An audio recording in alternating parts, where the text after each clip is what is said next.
The Trump mugshot, the face of defiance. And those responsible for bringing us this fiasco, what were they thinking? They aren't stupid people. No. They are people completely out of touch with normal people. Over half this country knows somebody in the system. Most people don't have a mugshot to their name, but they know someone who does.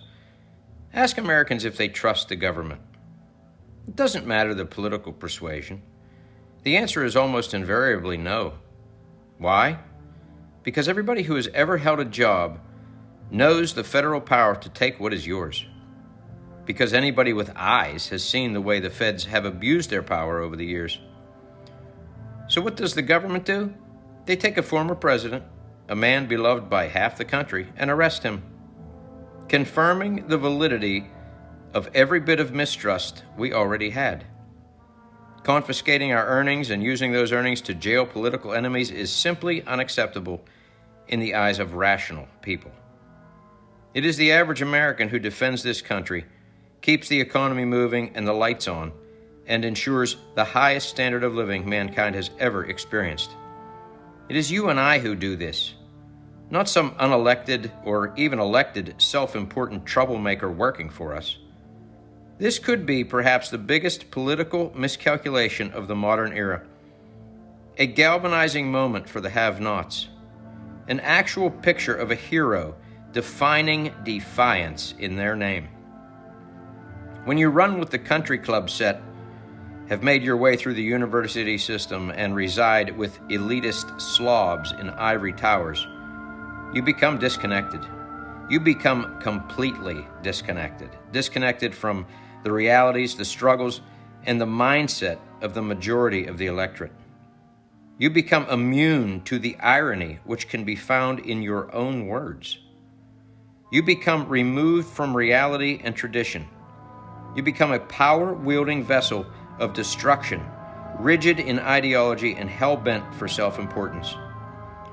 When you continue to ignore the will of citizens, when the bending of that will is no longer fully in your control, when you find yourself in a place so out of touch and so unrelatable, but somehow manage to retain power, you're cheating, you're lying, you're stealing. Above all, you're stirring a boiling cauldron of discontent, disenfranchisement, and desperation.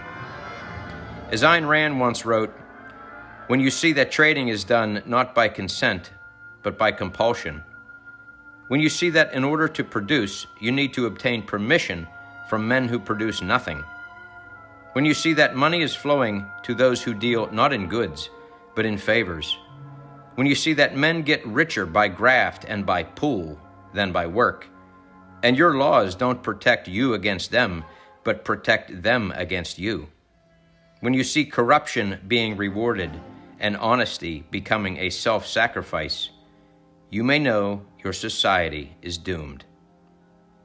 And so here we are. These ivory tower elites are skating around carelessly across paper-thin ice and mocking the rubes below. At some point, this ice, this increasingly fragile foundation built on institutional corruption, indoctrination, and lies, will implode. It will implode under the weight of the gold and the thieves at its acme.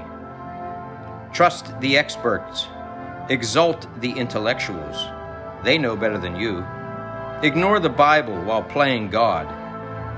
This monstrous idea of playing God is one of the costliest endeavors in human history. It ends in disasters of epic proportion with global impact. It ends in fire, destruction, and death. History is the guide, and it's ugly. Very, very ugly. Very few, with the passing of the greatest generation, Americans are alive today to have witnessed it firsthand. So if you think you know just how ugly it will be, I assure you, your imagination will fall far short of the horrible reality. May God, with a capital G, protect and save us from these vain and deviant false prophets.